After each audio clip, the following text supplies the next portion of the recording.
Ganda ng box ha.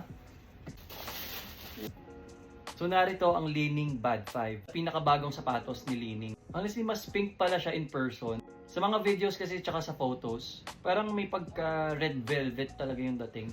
So nakikita nyo ba yung color difference? So mas pink talaga siya, lalo na sa personal. Materials niya is combination ng synthetic leather and may rubber. May mesh and textile combination. Tapos sa heel area, ito siya. Meron siyang parang cage. Ayan. Yung logo niya weird, nandun sa loob. Ito, yung parang teddy bear. So ano daw ang kinagandahan dito sa Li-Ning Bad 5? Isa na daw to sa may pinakamatibay na traction pang outdoor. So gagamitin natin sa outdoor to. Talagang makakapal and matigas. Tsaka boom foam nga pala yung ginamit dyan, no? Guys, dito lang kayo bibili sa Yellow Basket ko ah. Sobrang snug nga pala fit nito.